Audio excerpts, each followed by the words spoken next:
तो बहुत बहुत नमस्कार सब बच्चों को। क्या आप लोगों को मेरी आवाज आ रही है कि ऑडियो वीडियो करेक्ट है? एक बार यस और नो बोल देंगे प्लीज। ऑडियो करेक्ट है, वीडियो करेक्ट है?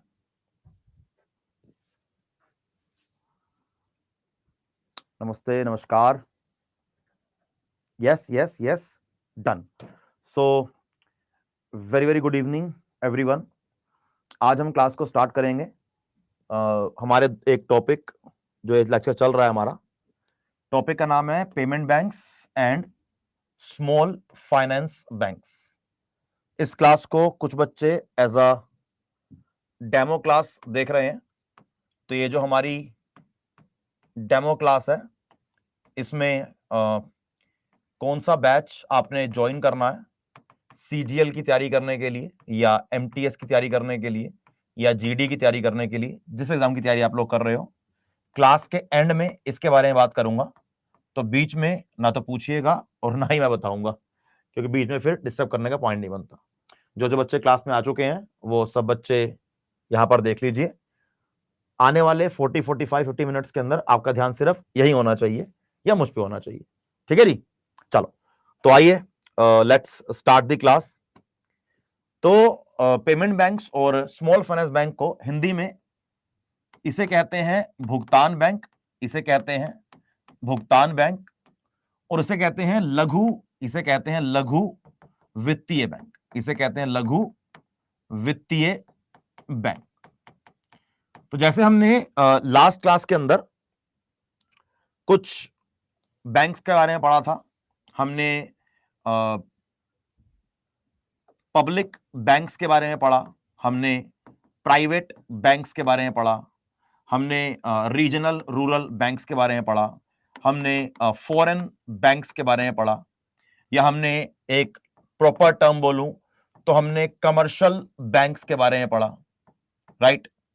तो ये सब पढ़ते पढ़ते हमें एक चीज रियलाइज अगर हुई हो, तो ये सारे के सारे बैंक सिर्फ एक चीज के लिए काम कर रहे हैं, और वो चीज क्या है बेटा? वो है सर प्रॉफिट मेकिंग। ये सारे के सारे बैंक प्रॉफिट मेकिंग के लिए काम कर रहे हैं, पैसा बनाने के लिए काम कर रहे हैं। तो सरकार ने रियलाइज किया कि इनमें से कोई भी बैंक वेलफेयर ऑफ पीपल के लिए काम नहीं कर रहा, वेलफेयर ऑफ पीपल के लिए काम नहीं कर रहा, और ना ही इनमें से कोई बैंक जो स्मॉल बिजनेस ओनर्स हैं, जो स्मॉल बिजनेस ओनर्स हैं, छोटे जो लोग हैं जो व्यवसाय कर रहे हैं, या जो गांव के अंदर किसान है जो व्यवसाय कर रहा है, किसान अपनी खेती करने का ट्राई कर रहा है, यानी कि ये सब लोग सिर्फ उन्हीं जनता को कैटर कर रहे हैं जिनके पास ऑलरेडी पैसा है, जिनके पास ऑलरेडी पैसा है। ठीक है। तो सरकार ने बोला कि ये काम करते हैं, बड़े बड़े बैंकों की ब्रांचेस खोलने से बेटर है एक नए प्रकार की बैंकिंग को भारत में जन्म दिया जाता है ना, और इनको एक कैटेगरी बनाई गई। इस कैटेगरी का नाम रखा गया डिफरेंशिएटेड बैंक। क्या रखा गया? Differentiated bank. डिफरेंशिएटेड बैंक्स का मतलब होता है वो बैंक जो बाकी बैंकों से अलग है, वो बैंक जो बाकी बैंकों से अलग है, and these banks are known as differentiated banks. Are you getting my point? क्या कहना चाह रहा हूं, ये नहीं समझ आ रहा? बोलो भैया, समझ आ रहा है क्या कहना चाह रहा हूं? तो इसी के अंदर हम पढ़ेंगे सबसे पहले कि what is the meaning of small finance bank. तो पहला टॉपिक रहेगा हमारा स्मॉल फाइनेंस बैंक क्या होता है। देखो, तो कुछ कुछ पॉइंट समझाऊंगा, उन पॉइंट्स को समझने का ट्राई करना, उन पॉइंट को थोड़ा सा माइंड में एंटर करवाने का ट्राई करना कि थोड़ा समझ में आपको आए कि सर क्या कहना चाह रहे हैं, क्या मतलब है बातों का। तो जब हम बात करते हैं यहां पर हमारे से स्मॉल फाइनेंस बैंक्स के बारे में, स्मॉल फाइनेंस बैंक्स के बारे में, ये जो मैं लिख रहा हूं बोर्ड पर, ये भी आपको आपकी पीडीएफ के अंदर मिलेगा। ये तो मिलेगा ही, जो टाइप किया हुआ कंटेंट है, जो मैं लिख रहा हूं वो भी आपको इसके अंदर मिलेगा। ठीक है। स्मॉल फाइनेंस बैंक, सबसे पहली बात ये समझ लेना, ये शहरी एरिया के अंदर भी काम करता है, यानी कि अर्बन एरिया के अंदर भी काम करता है, ये अर्बन एरिया के अंदर भी काम करता है, साथ साथ ये गांव के अंदर, यानी कि बेटा ये रूरल एरिया में, ग्रामीण क्षेत्र के अंदर भी काम करता है। इसका काम है उन लोगों को फाइनेंशियल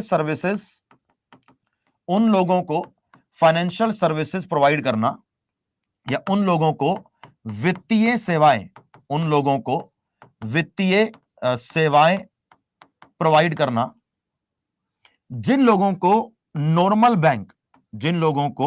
जो नॉर्मल बैंक थे वो सर्विसेज प्रोवाइड नहीं कर रहे,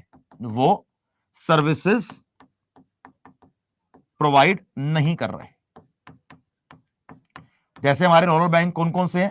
जैसे हमारा एक्सिस बैंक हुआ, कोटक बैंक हुआ। वहां पर अगर कोई छोटा व्यवसाय कर रहा है, वहां पर अगर लोन लेने जाएगा तो भाई उनको बोलेंगे कि नहीं आपको लोन नहीं दे पाएंगे, आपके पास तो कोई पूंजी नहीं है, आपके पास तो ये नहीं है। तो स्मॉल फाइनेंस बैंक इसलिए बनाया गया कि भाई ऐसा है कि तुम लोग ना,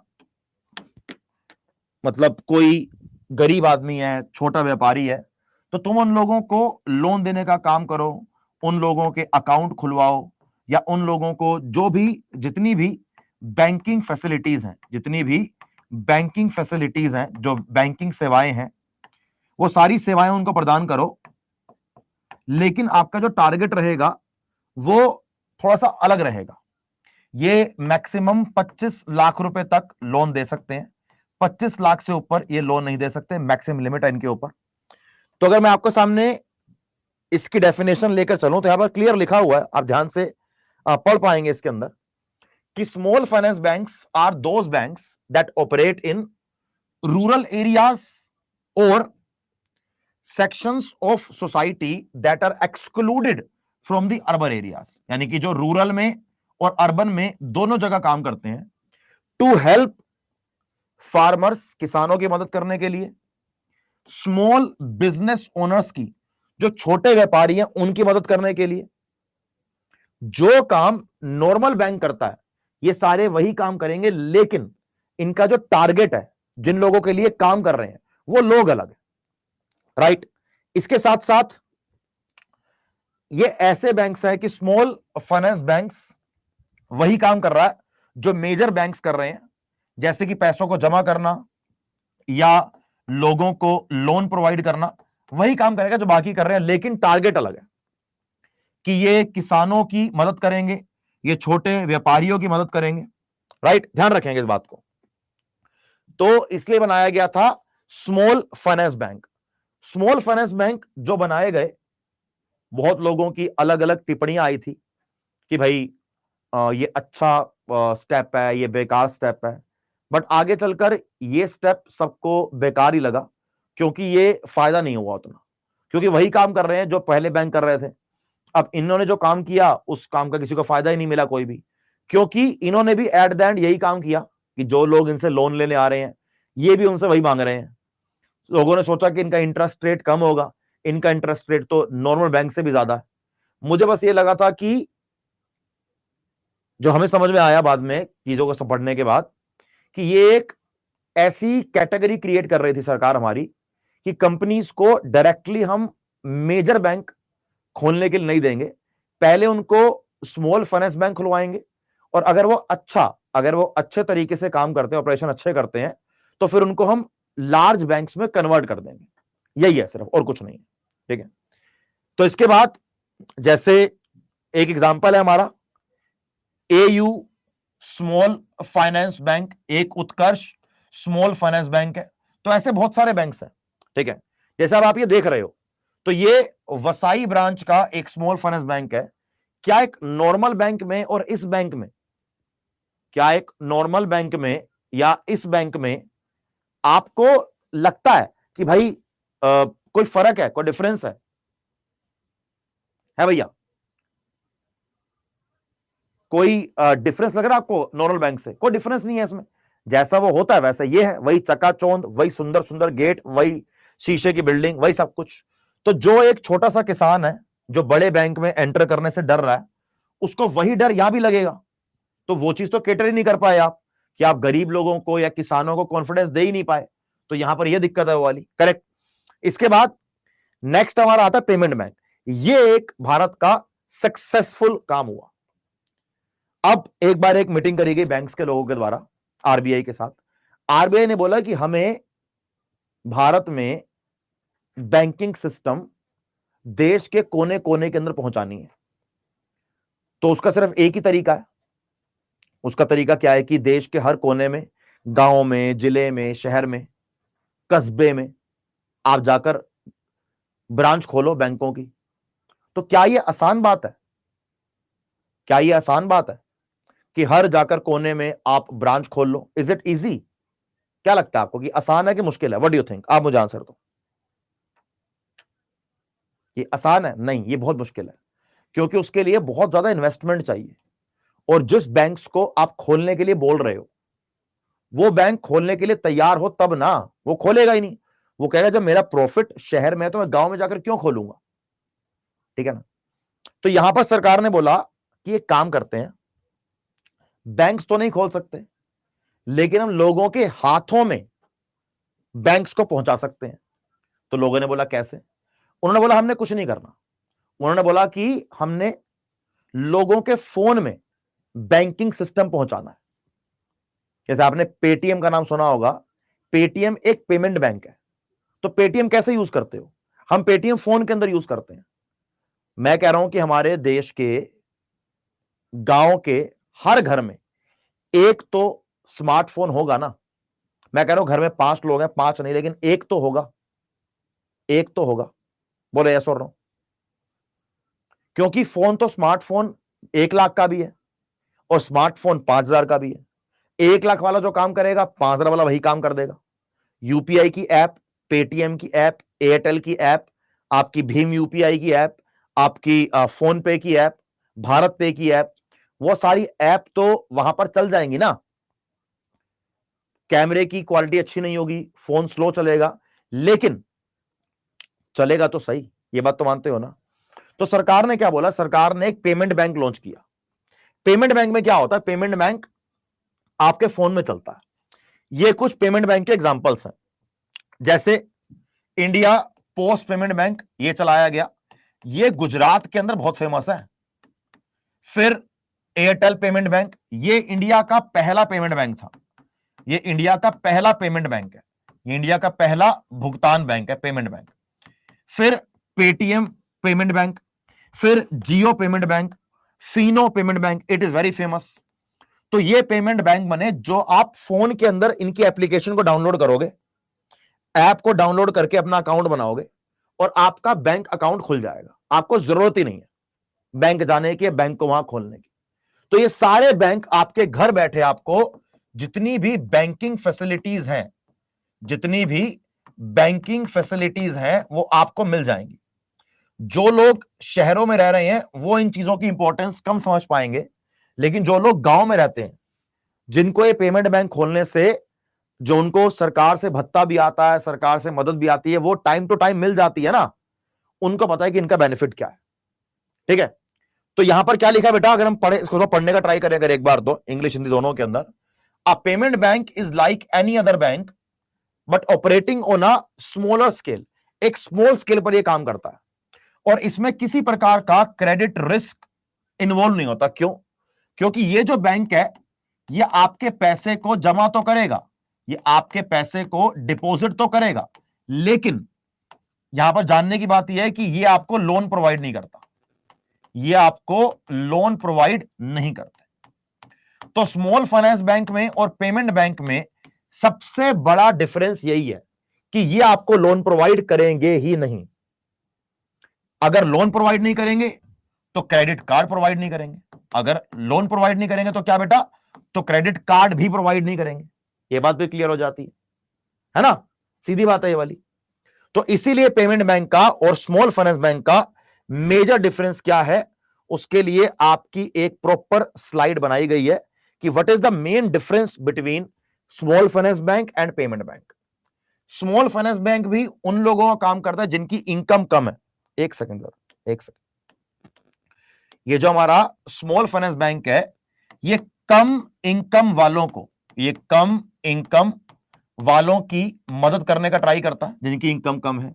ये भी कम इनकम वालों को, ये भी कम इनकम वालों की मदद करने का ट्राई करता है। यहां पर पैसे को जमा कराने की कोई लिमिट नहीं है, जितना मन करे उतना पैसा जमा कराओ। यहां पर पैसे को लिमिट पहले 1 लाख थी, बाद में उसको बढ़ाकर 2 लाख कर दिया गया था। पहले 1 लाख थी, बाद में उसको बढ़ाकर 2 लाख कर दिया गया था। स्मॉल फाइनेंस बैंक आपको लोन दे सकता है, लेकिन 25 लाख रुपए तक की इसके पास लोन देने की लिमिट है। 25 लाख से ऊपर लोन नहीं दे सकता। पेमेंट बैंक आपको लोन नहीं दे सकता, पेमेंट बैंक के पास लोन देने की अलाउंस नहीं है। फिर यह पूछ रहा है कि कौन कौन से कार्ड इशू कर सकता है। स्मॉल फाइनेंस बैंक आपको डेबिट कार्ड इशू कर सकता है, आपको एटीएम कार्ड इशू कर सकता है, और आपको क्रेडिट कार्ड भी इशू कर सकता है। लेकिन पेमेंट बैंक आपको एटीएम कार्ड इशू कर सकता है, आपको डेबिट कार्ड इशू कर सकता है, लेकिन आपको क्रेडिट कार्ड इशू नहीं कर सकता। अगर कोई कंपनी स्मॉल फाइनेंस बैंक खोलना चाहती है तो 1000 करोड़ रुपए की 100 करोड़ रुपए की इन्वेस्टमेंट चाहिए। पेमेंट बैंक अगर कोई खोलना चाहती है कंपनी तो 100 करोड़ रुपए की इन्वेस्टमेंट चाहती है। अगर मैं आपसे यह पूछूं, अगर आपको मैं समझाऊं कि बैंकों का लेवल क्या है, तो सबसे पहले आपके सबसे बड़े होते हैं कमर्शियल बैंक्स। सबसे बड़े होते हैं कमर्शियल बैंक्स। कमर्शियल बैंक से छोटे होते हैं स्मॉल फाइनेंस बैंक।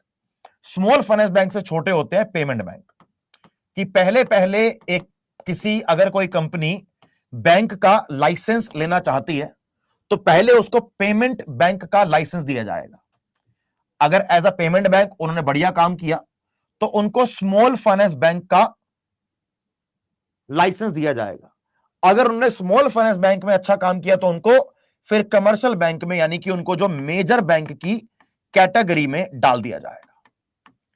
जैसे यहां पर लोन प्रोवाइड नहीं कर सकते, इस कैटेगरी में आएंगे तो लोन प्रोवाइड कर सकते हैं, लेकिन 25 लाख तक कर सकते हैं। इसमें आएंगे जितना मर्जी चाहे उतना लोन प्रोवाइड कर सकते हैं, जितना मर्जी चाहे उतना लोन प्रोवाइड कर सकते हैं। तो ये मेन डिफरेंस है स्मॉल फाइनेंस बैंक में और पेमेंट बैंक के अंदर। ठीक है भैया। इसके बाद आपका क्वेश्चन है ये रहा कि स्मॉल फाइनेंस बैंक को और पेमेंट बैंक को किस प्रकार की एक कैटेगरी में डाला जाता है। स्मॉल फाइनेंस बैंक को और पेमेंट बैंक को किस प्रकार की कैटेगरी में डाला जाता है। This is a very very simple question to you, और यह बात हम क्लास में कर चुके हैं। Right answer is A B C या डी। क्या बोलोगे? कोई कह रहा है कि मैं यूपी से हूं, कोई कह रहा हूं बिहार से हूं, कोई कह रहा है जौनपुर से हूं। क्या फर्क पड़ता है इससे? फर्क यहां पड़ता है, यहां ध्यान दो। क्लास अटेंड करने आया हो ना बेटा, यहां ध्यान दो। Right answer is D. इनको डिफरेंशिएटेड कैटेगरी में डाला गया, इनको डिफरेंशिएटेड कैटेगरी में डाला गया। ठीक है ना। चलो अगला क्वेश्चन आइए बेटा नेक्स्ट। अब ये पूछ रहा है कि ये जो स्मॉल फाइनेंस बैंक है, एग्जाम में क्वेश्चन आता है कि कौन सी कमेटी के द्वारा स्मॉल फाइनेंस बैंक और पेमेंट बैंक को रिकमेंड किया गया। एक नचिकेत मोर कमेटी थी, एक नचिकेत मोर कमेटी के द्वारा रिकमेंड किया गया था कि पेमेंट बैंक और स्मॉल फाइनेंस बैंक का निर्माण करना चाहिए। जैसे स्वर्ण सिंह कमेटी ने आपके फंडामेंटल ड्यूटीज को रिकमेंड किया था, वैसे ही नचिकेत मोर कमेटी ने स्मॉल बैंक और स्मॉल फाइनेंस बैंक और पेमेंट बैंक को रिकमेंड किया था। ठीक है भाई, देखो लिखा हुआ है कि एक आरबीआई के द्वारा कमेटी बनाई गई थी, जिस कमेटी को मिस्टर नचिकेत मोर के द्वारा हेड किया जा रहा था। उन्होंने ही सजेस्ट किया कि पेमेंट बैंक्स को और स्मॉल फाइनेंस बैंक को लाइसेंस दिया जाना चाहिए एज डिफरेंशिएटेड बैंक्स। ठीक है भैया। इसके बाद next, which among the following is the first payment bank of India. Recorded class कहां मिलेगा? जैसे बेटा ये क्लास खत्म हो जाएगी 2 घंटे के बाद ये रिकॉर्डेड क्लास एप्लीकेशन पर अपलोड हो जाती है। उसी क्लास के साथ आपको पीडीएफ मिल जाती है, लेकिन जिसने बैच लिया हुआ है उसी को मिलेगी। जो बच्चे डेमो देख रहे हैं उन्हें कौन सा बैच लेना है सीजीएल के लिए बताऊंगा। ठीक है ना। Very good. Airtel payment bank, क्या बोल रहे हो बेटा? एयरटेल पेमेंट बैंक पहला पेमेंट बैंक है देश का। अगला question, after how much year of successful operation payment bank small finance bank में कन्वर्ट हो सकता है। कितने समय के बाद, कितना समय काम करने के बाद payment bank small finance bank में कन्वर्ट हो जाता है? मैं चाहता हूं कि आप मुझे फटाफट से इस बात का आंसर दें। बोलो भैया, इस क्वेश्चन का क्या आंसर होगा आपके according? Very good, correct answer is, अगर पेमेंट बैंक ने बढ़िया तरीके से 5 साल तक काम किया तो आरबीआई पेमेंट बैंक को स्मॉल फाइनेंस बैंक में कन्वर्ट कर देता है। यानी कि पेमेंट बैंक का जो दर्जा है वो स्मॉल फाइनेंस बैंक से छोटा है, ध्यान रखेंगे इस बात को। इसके बाद, according to latest guidelines of RBI, RBI के नवीनतम निर्देशों के अनुसार भुगतान बैंक 5 साल तक सफल संचालन के बाद लघु वित्त बैंकों के रूपांतरण के लिए आवेदन कर सकता है। और अगर एक स्मॉल फाइनेंस बैंक है, अगर एक स्मॉल फाइनेंस बैंक है, अगर उसकी वर्थ 100 करोड़ से 500 करोड़ रुपए तक पहुंच जाती है तो फिर वो एक स्केड्यूल्ड बैंक यानी कि वो एक नॉर्मल बैंक का स्टेटस पा सकता है। इसको मैं एक एक्स्ट्रा स्लाइड में आपको लिख देता हूं, अगर एग्जाम में आ जाए तो गलत मत करके आना। ये मैंने क्या बताया आपको कि भाई सबसे पहले होता है कमर्शियल बैंक, सबसे ऊपर होता है कमर्शियल बैंक्स जो हमारे मेजर बैंक्स होते हैं, उसके नीचे होता है स्मॉल फाइनेंस बैंक, उसके पीछे होता है पेमेंट बैंक, उसके पीछे होता है पेमेंट बैंक।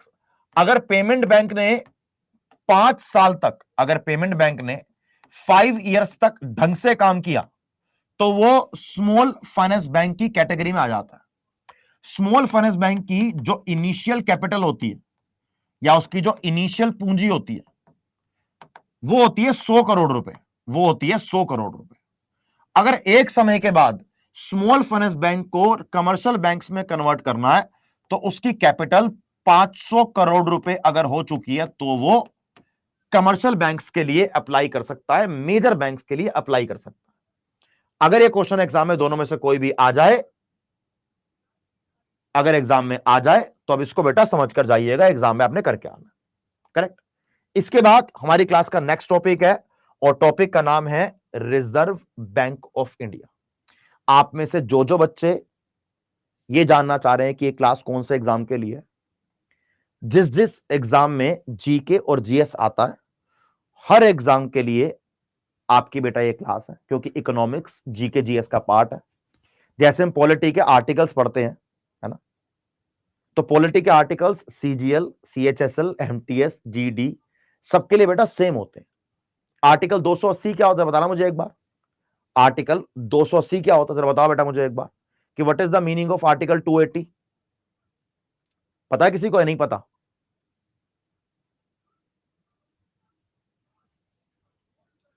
आता किसी को 280 आर्टिकल क्या होता है? Very good. अब 280 आर्टिकल सीजीएल के अंदर भी फाइनेंस कमीशन है और एमटीएस के अंदर भी फाइनेंस कमीशन ही है। तो बेटा ये क्लास सीजीएल के लिए तैयारी कर, मैं पढ़ाता हूं सीजीएल लेवल का और वो आपको हर जगह काम आएगा, ठीक है। चलो इसके बाद अब बात करेंगे आरबीआई की, कि रिजर्व बैंक ऑफ इंडिया क्या काम करता है। आरबीआई को जानने से पहले थोड़ा सा हम आरबीआई के बारे में एक बेसिक समझने का ट्राई करेंगे कि what is RBI. RBI India का एक सेंट्रल बैंक है, आरबीआई इंडिया का एक सेंट्रल बैंक है, केंद्रीय बैंक है, ठीक है। आरबीआई की स्थापना 1935 में, आरबीआई की स्थापना या आरबीआई का एस्टेब्लिशमेंट किया गया under RBI act 1934, under RBI act 1934। जब 1935 में इसकी स्थापना करी गई तो आरबीआई का जो हेडक्वार्टर था वो था कैलकाटा, वो था कैलकाटा। लेकिन 2 साल के बाद 1937 में इसको चेंज करके बॉम्बे कर दिया गया, इसको चेंज करके बॉम्बे कर दिया गया। तो अभी आरबीआई का हेडक्वार्टर बॉम्बे में ही है, ठीक है भैया। इसके बाद जब आरबीआई की स्थापना करी गई, जब आरबीआई की स्थापना करी गई तो एग्जाम में क्वेश्चन आता है कि आरबीआई की उस समय शेयर कैपिटल, आरबीआई की उस समय शेयर कैपिटल या आरबीआई की उस समय पेड अप कैपिटल कितनी थी। पेड अप कैपिटल ये होती है कि कितना पैसा बाहर से लोगों ने इसमें इन्वेस्ट किया है, यानी कितना शेयर लोगों ने इन्वेस्ट किया है। तो right answer is 5 crore, right answer is 5 crore. याद नहीं रहे कि पेड अप कैपिटल क्या होता तो याद रखिएगा कि share capital, paid up capital, initial capital 5 crore रुपए थी। ये एग्जाम में टिक करके आना, ठीक है, ये एग्जाम में टिक करके आना। बात समझ आ गई आरबीआई की स्थापना के बारे में, ठीक है। इसके बाद आरबीआई के लिए एक कमेटी बनाई गई थी, वो कमेटी बनाई गई थी 1926 में। उस कमेटी का नाम था हिल्टन यंग कमीशन। उस कमेटी का नाम था हिल्टन यंग कमीशन। अगर कोई पूछे कि आरबीआई का रिकमेंडेशन किस कमेटी के द्वारा किया गया, तो answer is Hilton Young commission, जिसको रॉयल कमीशन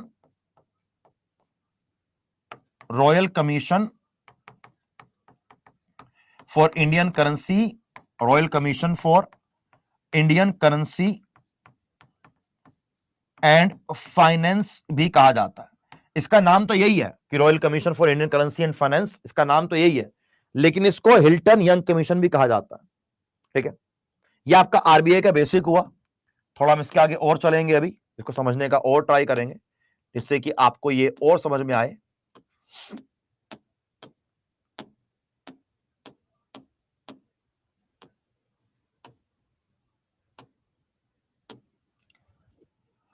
तो जब आरबीआई की स्थापना हुई तो एग्जाम में क्वेश्चन आता है कि आरबीआई के पहले गवर्नर का नाम बताइए।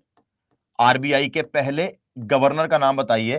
तो आरबीआई के फर्स्ट गवर्नर का नाम था ऑसबोर्न स्मिथ। आरबीआई के फर्स्ट गवर्नर का नाम था ऑसबोर्न स्मिथ। फिर एग्जाम में आता है कि आरबीआई के पहले भारतीय गवर्नर का नाम बताइए। आरबीआई के पहले भारतीय गवर्नर का नाम बताइए। उसका नाम था सी डी देशमुख। क्या था भैया? C D Deshmukh. फिर एग्जाम में आता है कि आरबीआई का नेशनलाइजेशन, आरबीआई का नेशनलाइजेशन या आरबीआई का राष्ट्रीयकरण कब हुआ? आरबीआई का राष्ट्रीयकरण कब हुआ? फिर एग्जाम में यह क्वेश्चन आता है। तो आरबीआई का राष्ट्रीयकरण हुआ था 1 जनवरी 1949 में। 1 जनवरी 1949 में आरबीआई का राष्ट्रीयकरण होता है। तो ये कुछ बातें हैं जो एग्जाम में आती हैं और जो आपको याद करनी बहुत जरूरी है, ठीक है, जो आपको याद करनी बहुत जरूरी है आरबीआई के बारे में, राइट। तो सब कुछ समझ में आ रहा है या समझ में नहीं आ रहा? अगर कोई डाउट है तो बेटा पूछ लो। अगर कोई डाउट है तो पूछ सकते हो, कोई दिक्कत नहीं है उसमें। अब एग्जाम में एक क्वेश्चन आज तक नहीं आया, लेकिन मुझे लगता है कि पूछना चाहिए और मतलब आपको आना भी चाहिए। क्वेश्चन एग्जाम में यह आना चाहिए कि जब भारत के अंदर आरबीआई का राष्ट्रीयकरण किया गया, उस समय आरबीआई का गवर्नर कौन था? उस समय आरबीआई का गवर्नर कौन था जब राष्ट्रीयकरण हुआ? तो correct answer is C D Deshmukh is the correct answer. C D Deshmukh is the correct answer, क्योंकि 1949 में आई थिंक जून जुलाई तक सी डी देशमुख साहब ने ही इस चीज को संभाला था, ठीक है। तो ये कुछ इंपॉर्टेंट पॉइंट है आपके आरबीआई के बारे में। आरबीआई एक ऐसा नाम है जो सुन के लगता है कि एक बैंक है, लेकिन आरबीआई बेसिकली एक रेगुलेटरी बॉडी है। आरबीआई बेसिकली एक रेगुलेटरी बॉडी है जो भारत के बैंकिंग सिस्टम को रेगुलेट करने का काम करती है। यानी कि जो भारत के पूरे बैंक्स को रेगुलेट करती है। ये ध्यान रखेंगे, क्योंकि आरबीआई में आप और मैं पैसे को जमा नहीं करा सकते। आरबीआई के अंदर पैसे जमा कराने का अधिकार किसको दिया गया है? कमर्शियल बैंक्स को दिया गया। कमर्शियल बैंक्स को दिया गया, ठीक है भैया। चलो सर, एसबीआई, यार एसबीआई और एचडीएफसी, अगर कोई पूछता है कि पब्लिक सेक्टर बैंक सबसे बड़ा कौन सा है, तो एसबीआई है।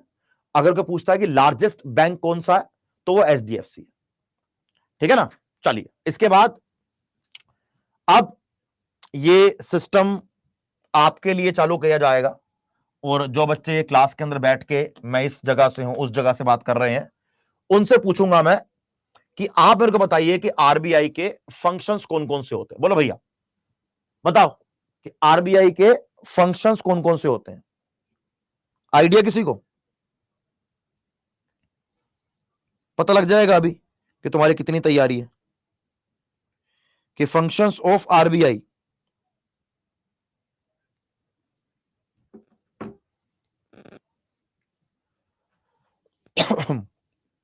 इसका आंसर दो, सारे बात छोड़ दो। चलो पहला काम, जो हमारी करेंसी है या जो हमारे नोट्स हैं उनको प्रिंट करने का काम, और उनको सर्कुलेट करने का काम किसका है? आरबीआई का है। दूसरा, भारत की पूरी बैंकिंग को रेगुलेट करने का काम, पूरी बैंकिंग को मैनेज करने का काम किसका है? बैंकिंग को रेगुलेट करने का काम, मैनेज करने का काम किसका है? आरबीआई का है। बैंकिंग के अंदर क्या क्या मैनेज करते हैं? मनी सप्लाई को, मुद्रास्फीति को, नहीं, मुद्रा, इसे बोलते हैं मुद्रा आपूर्ति, इसे कहते हैं मुद्रा आपूर्ति को मैनेज करने का काम किसका है? आरबीआई का। इसके साथ साथ, ये मनी सप्लाई तो हो गई, इसके साथ साथ अगर हम आगे बढ़ जाते हैं तो मनी सप्लाई के साथ पूरे के पूरी इन्फ्लेशन रेट को, यानी कि मुद्रास्फीति दर को कंट्रोल करने का काम या मैनेज करने का काम किसका है? हमारे आरबीआई का। इंडिया में जो आपको पैसा मिलता है, उस लोन मिलता है, लोन, उसे कहते हैं कि इंडिया में क्रेडिट फ्लो कितना है, उस क्रेडिट फ्लो को भी कंट्रोल करने का काम किसका है या मैनेज करने का काम किसका है या रेगुलेट करने का बेटा काम किसका है? सर ये भी आरबीआई का है। तो सबसे पहला फंक्शन करेंसी को प्रिंट करना, नोट को प्रिंट करना। दूसरा फंक्शन भारत के पूरे बैंकिंग सिस्टम को कंट्रोल करना, पूरे के पूरी मनी सप्लाई को कंट्रोल करना, क्रेडिट फ्लो को कंट्रोल करना, इन्फ्लेशन रेट को कंट्रोल करना। ये सारा काम आरबीआई का है, ठीक है। इसके बाद अगर हम आगे बढ़ते हैं, तीसरा, बैंकर टू दी बैंक, यानी कि बैंकों का बैंक है। एक होता है यारों का यार, ये बैंकों का बैंक है, चौथा, लेंडर ऑफ लास्ट रिजोर्ट, इसका लिटरली मतलब होता है, मैं आपको बता देता हूं, कि बैंकों का आखिरी सहारा। ये जैसे मानो कोई बैंक है, वो बैंक डूबने वाला है और उस बैंक को बचाने का काम किसी का नहीं है, तो ये काम कौन करेगा? ये काम आरबीआई करता है। आरबीआई कहता है कि तेरे से जितनी हिम्मत लगती है उतनी हिम्मत लगा ले, तेरे को जहां जाना है वहां चला जा, तेरे को जो करना है वो कर ले, लेकिन अगर तुझसे कुछ ना हो, अगर तुझसे कोई वो नहीं है कि भाई मुझसे हो रहा है कि नहीं हो रहा है, अगर नहीं हो, मेरे पास आ जाइयो, मैं तेरे को संभालूंगा, जो मैं करवा रहा हूं वही, हाँ बेटा जो करवा रहा हूं वही इनफ होगा, ठीक है। पांचवा point, banker to the government. जैसे आपके पास सैलरी आती है, आप सैलरी आपके कहां जाएगी? अकाउंट में चली जाएगी, सैलरी आपके अकाउंट में चली जाएगी, सैलरी आपके पता नहीं जहां जाएगी वहां चली जाएगी, है ना। लेकिन सरकार का जो पैसा है वो कहां जाएगा? तो सरकार का जो बैंक है ना, सरकार का जो बैंक है वो है आरबीआई की। Banker to the government, banker to the bank भी है और ये सरकार का बैंक भी है, बात समझ आई क्या कहना चाह रहा हूं? इसके साथ साथ सिक्स्थ, हमारे भारत में विदेशी मुद्रा को कंट्रोल करना, भारत में विदेशी मुद्रा या फॉरेन करेंसी, इसको कंट्रोल करना, इसके रिजर्व को, इसके भंडार को मैनेज करना, पूरी तरीके से इसको रेगुलेट करने का काम किसका है? रिजर्व बैंक ऑफ इंडिया का। तो ये सारे फंक्शंस है बेटा जो आरबीआई निभाती है, कि पहला मतलब ये third, banker to bank, lender of last resort, banker to the government, और विदेशी मुद्रा को रेगुलेट करना या विदेशी मुद्रा को मैनेज करने का काम भी आरबीआई का। ये सारे आरबीआई के फंक्शंस हैं, ये सारे आरबीआई के फंक्शंस हैं, ठीक है, जो आपके एग्जाम में पूछ लेते हैं कि इनमें से कौन सा आरबीआई का फंक्शन है, इनमें से कौन सा आरबीआई का फंक्शन नहीं है, ठीक है।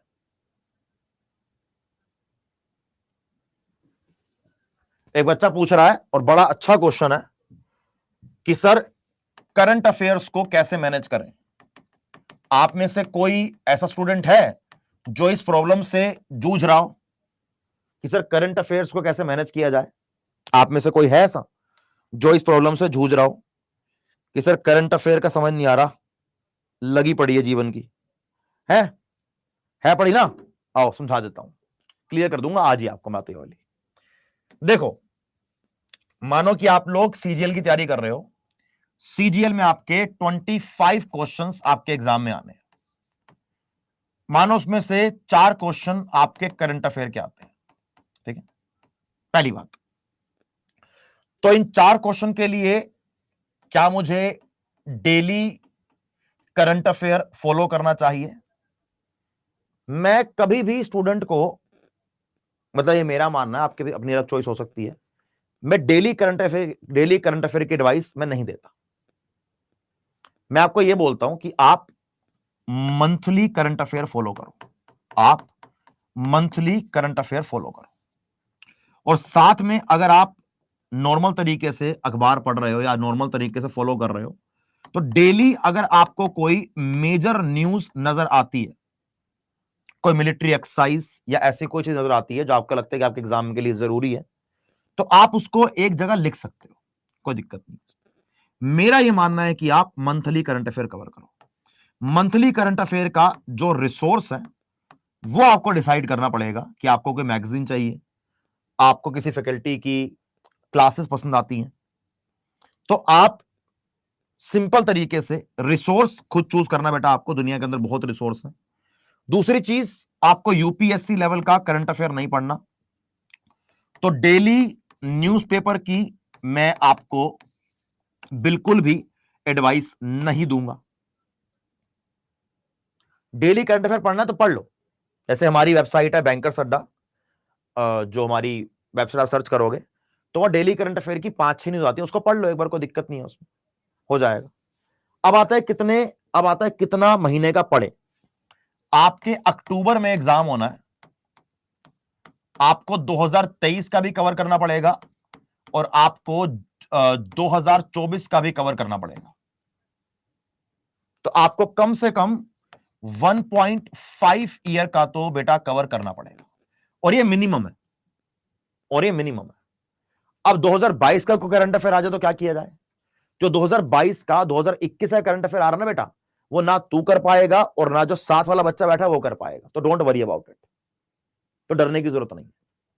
दूसरा, जो बच्चे इस समय बहुत ज्यादा प्रॉब्लम में है वो है टाइम टेबल को लेकर। तो बोलो भैया क्या चाहते हो, टाइम टेबल बताओ, टाइम टेबल कैसे है, क्या चाहते हो बताओ, टाइम टेबल बताओ, टाइम टेबल क्या है? यही बोल रहा हूं महीना में, क्योंकि 4 क्वेश्चन के लिए इतना करने की जरूरत नहीं है, इसीलिए बोल रहा हूं कि मंथली करो। 15 मंथली कंटेंट कवर करना है, दैट्स इट, है ना। अब देखो बात क्या है इसके अंदर,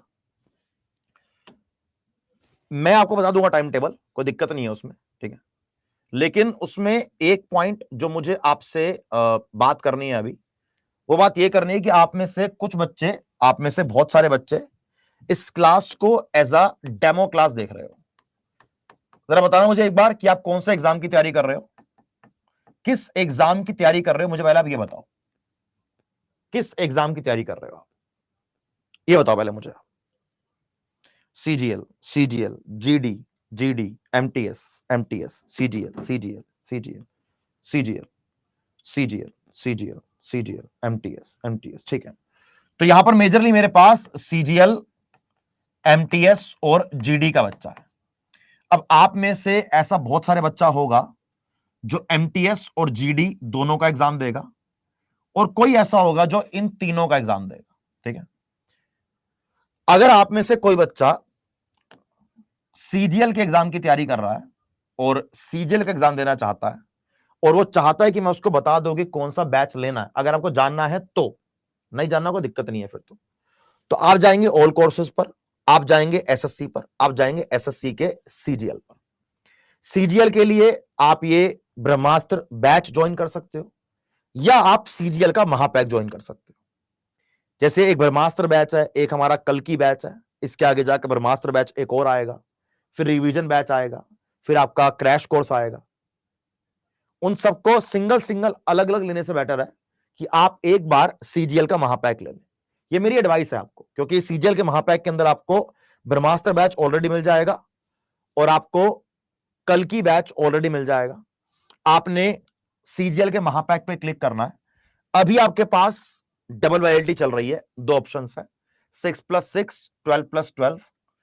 24 महीने के लिए सीजीएल लेने की कोई जरूरत नहीं है, 12 महीने के लिए लो। अब 12 महीने तक सीजीएल लेवल का कोई भी कोर्स आएगा, कोई भी टेस्ट आएगी, कोई भी वीडियो आएगी, कोई भी चीजें आएंगी ना, सब मिल जाएगा आपको।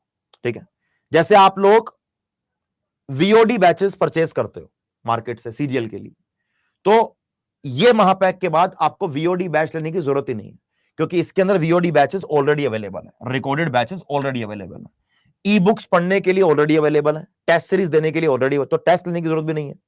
तो यहां पर पहले आप 6+6 पर क्लिक कर देना और यहां पर बाय नाउ पर क्लिक करना, डिस्काउंट कोड लगाना Y724, अप्लाई कर देना। सिर्फ 2099 रुपए की फीस में, सिर्फ 2099 रुपए की फीस में आपको सीजीएल का महापैक मिल जाएगा 12 महीने के लिए। डिस्काउंट कोड क्या लगाना है? Y724। अगर आप Y724 डिस्काउंट कोड लगाते हो तो आपको मेरी तरफ से आपके टीयर 2 मेंस के एग्जाम तक गाइडेंस और मेंटरशिप बिल्कुल फ्री एज अ गिफ्ट। साथ साथ आपको मेरी तरफ से 1000 MCQs की ई बुक बिल्कुल फ्री, मिनी बुक बिल्कुल फ्री मेरी तरफ से। इसमें आपको प्री और मेंस दोनों की तैयारी कराई जाएगी, ध्यान रखेंगे इस बात को। और इसमें आपको सीजीएल का कंप्लीट सिलेबस करवाया जाएगा, जीएस पूरी कराई जाएगी, इंग्लिश, रीजनिंग, मैथ और कंप्यूटर जो टीयर 2 में आता है, मेंस में आता है बेटा, वो इसके अंदर आपको पूरा कराया जाएगा। बिल्कुल सिंपल सी बात है वाली, ठीक है। इसके बाद अगर आप ये सीजीएल का महापैक लेते हो तो इस महापैक से आपका सीजीएल भी कवर हो जाएगा। और ये बात तो आप लोग बेवकूफ तो हो नहीं, आपको पता है बात ये वाली कि सीजीएल का लेवल सबसे ऊपर है, सीजीएल के नीचे जितने एग्जाम आएंगे सारे कवर हो जाएंगे इससे, ये बात तो हम लोग जानते हैं, राइट। तो इसी से सीएचएसएल, इसी से सीपीओ सब निकल जाएगा। अब अगर आप लोग मल्टीपल एग्जाम्स की तैयारी कर रहे हो, अगर आप लोग मल्टीपल एग्जाम्स की तैयारी कर रहे हो, मैं आपको बता देता हूं, आप एसएससी पर जाओ, आप एसएससी के महापैक पे क्लिक करो। यहां पर आपको दिखेगा व्यू ऑल, इस पर क्लिक करना। यहां पर आपको सीजीएल का महापैक मिल जाएगा, एमटीएस का महापैक मिल जाएगा। अगर कोई बैंक, एसएससी और रेलवेज तीनों की तैयारी कर रहा है तो आपको अड्डा का महापैक मिल जाएगा। अगर किसी बैंक की और एसएससी सीजीएल दोनों की तैयारी कर रहे हो तो यह महापैक मिल जाएगा। एसएससी रेलवेज के लिए अलग महापैक मिल जाएगा और अलग एग्जाम वाइज आपको महापैक मिल जाता है, ठीक है। एसएससी महापैक एक ऐसा महापैक है जिसमें ये सारे के सारे महापैक्स आपको एसएससी महापैक के अंदर मिल जाते हैं। डेफिनेटली ये वाला और ये वाला नहीं मिलेगा, सारे एग्जाम वाइज महापैक आपको इसके अंदर मिल जाएंगे एसएससी के महापैक में। तो इसमें आपके पास 3 ऑप्शंस हैं, 4 महीने, 12 महीने, 24 महीने। मैं तो अब भी ये बोलूंगा कि 12 महीने के लिए ले लो, बेस्ट रहता है ये। अब 12 महीने के लिए अगर आप लेते हो तो बाय नाउ पर क्लिक करो, डिस्काउंट कोड लगाओ Y724। अब यहां पर देखो कमाल की बात यह है, आपको मैं रियलिटी बताता हूं इसके अंदर कि क्यों मैं बोल रहा हूं आपको कि महापैक काफी वैल्यूएबल है। 2300 रुपए का 12 महीने के लिए, 2300 रुपए का 12 महीने के लिए एसएससी के ऑल एग्जाम्स का महापैक है और 2100 रुपए का सिर्फ सीजीएल का महापैक है। और कमाल की बात यह है कि सीजीएल का महापैक आपको ऑलरेडी इसके अंदर मिल जाएगा। तो आपने क्या करना, आपने Y724 डिस्काउंट कोड लगाकर एसएससी के महापैक में 12 महीने के लिए एनरोल करना है। अभी ऑफर चल रहा है इसीलिए 6+6 ये फीस कम है, अदरवाइज ये फीस 12 महीने के लिए 2800 रुपए की होती है। ठीक है, तो भैया जी आज ही जुड़िए, जो जुड़ेगा उसको 1000 मेरी तरफ से एमसीक्यूज की ई बुक बिल्कुल फ्री, बैच में जैसे मेरी क्लास स्टार्ट होंगी उस दिन, साथ में आपको मेरी तरफ से गाइडेंस और मेंटरशिप बिल्कुल फ्री। ये 2-3 दिन का ऑफर है, फ्री ऑफर चला जाएगा, बाकी आपकी मर्जी है बेटा अपनी। अगर आपको लगता है कि आपको इसकी जरूरत है तो लीजिए, अदरवाइज कोई बात नहीं। ये जो अभी कल की बैच में क्या होगा ये जानना बड़ा जरूरी है। कल की बैच बहुत डिफरेंट बैच निकाला है इस बार। कैसे हम एसएससी में अगर जाएं तो हमारा जो ये सीजीएल में कल की बैच है, इस कल की बैच में क्या हो रहा है, कल की बैच में आपको ना ये कुछ टेस्ट, हर वीकेंड आपको टेस्ट सोल्व करवाए जाएंगे, हर वीकेंड आपको ये टेस्ट सोल्व करवाए जाएंगे। ठीक है, और इस टेस्ट के अंदर आपको हर टेस्ट का हर वीकेंड आपको क्या दिया जाएगा, एक लाइव सॉल्यूशन दिया जाएगा। जीएस के लिए नवदीप सर आपको सॉल्यूशन देंगे, इंग्लिश के लिए आपको शानू सर देंगे, मैथ के लिए आपको अक्षय सर देंगे, और रीजनिंग के लिए आपको विनय सर देंगे। कि all India mock with live solution batch के जो भी मॉक्स कराओगे वो ऑल इंडिया लेवल पर आपका रैंक आएगा, और आपको हर बैच हर टेस्ट का लाइव मॉक सॉल्यूशन दिया जाएगा। ये आपको महापैक के लिए ऑलरेडी अंदर मिल जाएगा, ये आपको महापैक में ऑलरेडी अंदर मिल जाएगा। ठीक है, ये आपको अलग से लेने की जरूरत नहीं है। तो भैया और कुछ जानने की इच्छा रखते हो या मैं क्लास को एंड कर सकता हूं? और कुछ जानना है बेटा? कोई डाउट हो मन में, कोई बात समझ नहीं हो, समझ ना आ रही हो, कुछ है या डन करें? बेटा ये अड्डा महापैक के अंदर भी मिल जाएगा, ये एसएससी सीजीएल और बैंक वाले महापैक के अंदर ही मिल जाएगा। ठीक है बेटा, आरआरबी के लिए, रेलवे के किसी एग्जाम के लिए रेलवे का महापैक ले लो, रेलवे किसी एग्जाम के लिए रेलवे का महापैक मिलो। ब्रह्मास्त्र में क्या मिलेगा, चलो ब्रह्मास्त्र की बात भी कर लेते हैं, सब कुछ जान लोगे आज तो मैं कि सर सब बता दो। ये हमारा ब्रह्मास्त्र का बैच है बेटा। ब्रह्मास्त्र के अंदर आपको 250 घंटे की लाइव क्लास मिल रही है, इसमें टीयर 1 और टीयर 2 दोनों तैयार करवाए जाएंगे। आपको 946 टेस्ट मिलेंगे, और टेस्ट में क्या क्या है, टीयर 1 के अलग टेस्ट है, टीयर 2 के अलग टेस्ट है, लाइव मॉक टेस्ट अलग है 70, और 800 से भी ज्यादा सीजीएल टीयर 1 और टीयर 2 के मिक्स टेस्ट है। ये आपका क्या है, ब्रह्मास्त्र बैच है। ब्रह्मास्त्र बैच आपका 2 जुलाई से स्टार्ट हो चुका है, मेरी क्लासेस इसमें कल से स्टार्ट है। तो जो क्लास हो चुकी हैं वो रिकॉर्डेड मिल जाएंगी, जो क्लास नहीं हुई है बेटा आपको लाइव मिल जाएंगी। ये भी आप ले सकते हो, यहां पर बाय नाउ पर क्लिक करो, डिस्काउंट कोड वही रहेगा Y724, अप्लाई कर दो इसको। ये पड़ेगा आपको 1427 रुपए का, ये पड़ेगा आपको सिर्फ 1427 रुपीज का। अगर सिर्फ सीजीएल की तैयारी कर रहे हो तो ये बैच आपके लिए इनफ है, अगर सिर्फ सीजीएल की तैयारी कर रहे हो तो ये बैच आपके लिए इनफ है, इसमें जुड़ जाओगे तो कोई दिक्कत, ये भी बेस्ट है आपके लिए। तो मेरा से आपको एक बात कहनी थी जो मैं आपको कहना चाह रहा था, मतलब आई डोंट नो कि आप ये बात मेरी कितनी समझना चाहते हैं या समझना नहीं चाहते हैं, मुझे नहीं पता, क्योंकि बच्चों की अपनी अपनी एक अंडरस्टैंडिंग होती है। मेरा यह मानना है कि आप किसी भी, जैसे आप मानो सीजीएल एग्जाम की तैयारी कर रहे हो, तो आपको एक बार तो बेटा अपना सिलेबस कवर करना पड़ेगा। जैसे आप में से अगर किसी ने कभी को पहले एग्जाम दिया है और आप सिलेबस कवर करके नहीं गए, तो आपको पता लग गया होगा एग्जाम के अंदर कि आपकी तैयारी कच्ची है, कि आपकी तैयारी कच्ची है ना। तो अगर आप किसी भी एग्जाम की तैयारी, चाहे वो आपका चाहे यूपीएससी का एग्जाम हो चाहे स्कूल का एग्जाम हो, आपको एक बार तो सिलेबस कवर करना पड़ेगा। अब सिलेबस कवर करने के लिए आपके पास एक कोर्स होना चाहिए, आपके पास एक बैच होना चाहिए। तो बिना टेंशन लिए अपने फ्यूचर के लिए एक छोटी सी इन्वेस्टमेंट जरूर करो, जिससे कि आपको लगे हाँ यार अब एक जिम्मेदारी बन गई है, कुछ पैसे खर्च भी करें तो कोर्स को पूरा करना है और आगे जाकर एग्जाम तैयारी करना है। जब तक हम कुछ इन्वेस्ट नहीं करते ना, हमारे ऊपर एक रिस्पॉन्सिबिलिटी भी नहीं बनती। बाकी आपके ऊपर है, हमारा किसी फैकल्टी का इससे मतलब नहीं होता कोई भी, बस ये होता है कि अगर आप ये डिस्काउंट कोड लगा दोगे तो मुझे कंपनी से मैसेज भी आएगा कि सर फलाने बच्चे ने आपका कोड लगाया, तो उसको गाइड करने की जिम्मेदारी मेरी हो जाती है, उसको मेंटर करने की जिम्मेदारी मेरी हो जाती है। साथ साथ मेरी तरफ से आपको ये तो 1000 MCQs की एक मिनी बुक है।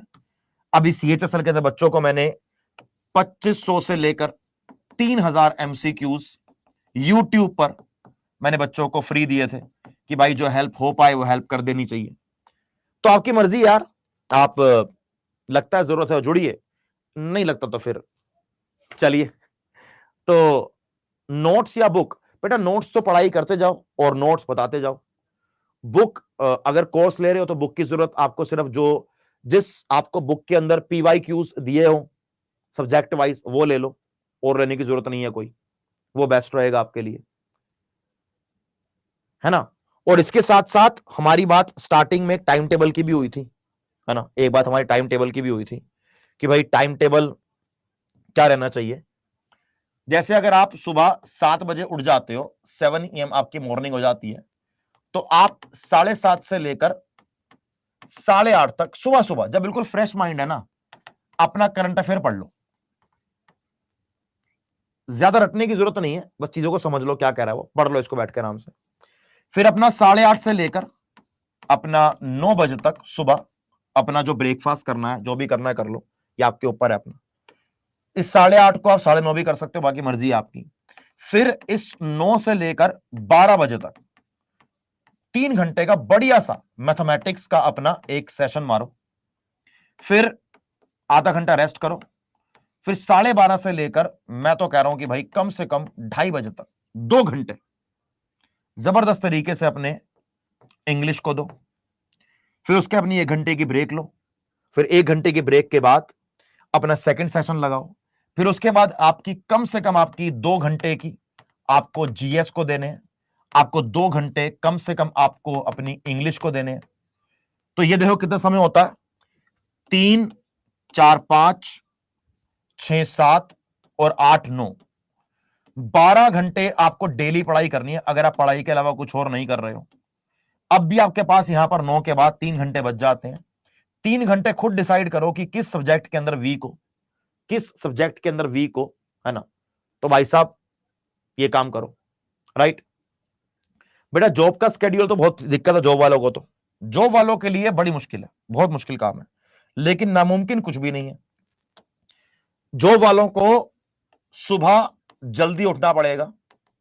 मानो कि 9 बजे घर से निकलना है, मानो कि 9 बजे घर से निकलना है, अगर सुबह 9 AM घर से निकलना है अगर, तो सुबह जल्दी उठ के कम से कम आपको 2 घंटे आपको मैथमेटिक्स को देने ही देने, सुबह जल्दी उठ के। फिर आपका 9 से लेकर मानो आपका 6 बजे तक आपका ऑफिस में समय रहता है, तो इसी ऑफिस में ट्राई करो कि आपका करंट अफेयर पढ़ लो, ठीक है, और ट्राई करो कुछ GS पढ़ लो। मुश्किल है मैं जानता हूं, GS नहीं पढ़ते तो एटलीस्ट करंट अफेयर तो पढ़ लो।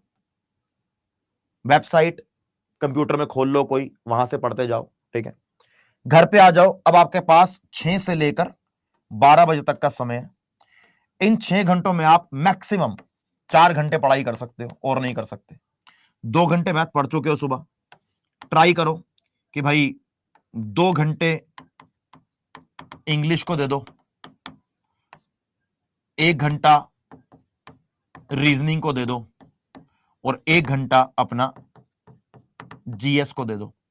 इसके अलावा कुछ नहीं कर सकते, बड़ा मुश्किल हो जाता है यार, है ना? अगर आपके पास आप ये जुगाड़ू हो, अगर जुगाड़ कर सकते हो तो ऑफिस में पढ़ना चालू करो, ऑफिस में पढ़ना चालू करो।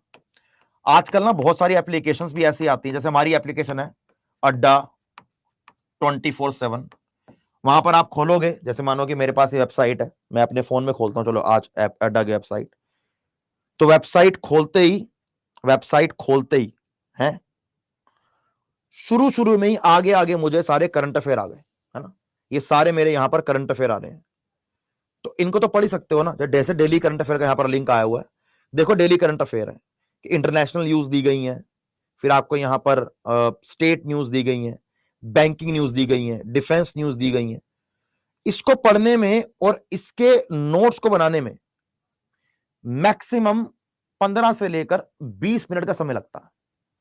बना लो और मंथली इसको रिवाइज करो, मंथली इसको रिवाइज कर लो, ठीक है। यहां पर आप डेली क्विज भी दे सकते हो, यहां पर आपके एमटीएस के जीएस के क्विज हैं, यहां पर आपके बहुत सारे क्विज, रेलवे का क्विज है, इंग्लिश का क्विज है, कांस्टेबल का क्विज है, सीजीएल का बायोलॉजी का क्विज है, एनटीपीसी का इकोनॉमी का क्विज है, सीजीएल के क्वांट का क्विज है। तो सारे क्विज यहां दे सकते हो, तो ऐसे क्विज देते रहो। सब्जेक्ट वाइज क्विज दिए गए हैं कि क्वांटिटेटिव एप्टीट्यूड का, मैथमेटिक्स का क्विज है, पॉलिटी का क्विज है, इंग्लिश का क्विज है, history, science, eco, geography, reasoning, सारे क्विज यहां पर दिए गए हैं। आपको फ्री पीडीएफ दी गई है, आप फ्री पीडीएफ लेकर यहां पढ़ सकते हो। देखो पढ़ने वाला तो बेटा पढ़ ही लेगा, पढ़ने वाला तो पढ़ ही लेगा, तो थोड़ा सा जुगाड़ लगाना पड़ेगा भैया। तो जुगाड़ू बनो और जबरदस्त तरीके से छा जाओ इस बार, ठीक है ना। अगर मुझसे कोई पर्सनली बात करनी हो, अगर मुझसे कुछ जानना चाहते हो, अगर आपको लग रहा है कि सर थोड़ी गाइड कर दो, जीएस बाय साहिल मदान, ये मेरे ग्रुप का नाम है। इस ग्रुप में आप जुड़ सकते हो और मुझसे पर्सनली जो चाहे मैसेज करके पूछ सकते हो। बाकी आजकल किसी भी इंसान को, फैकल्टी को सोशल मीडिया पर सर्च करना कोई मुश्किल बात नहीं है, तो वहां सर्च करो, है ना। चलिए, कह रहा सर ये बात सही है कि पढ़ने वाले पढ़ लेंगे। हाँ हाँ, इसमें कोई डाउट ही नहीं है, पढ़ने वाले तो पढ़ ही लेंगे बेटा।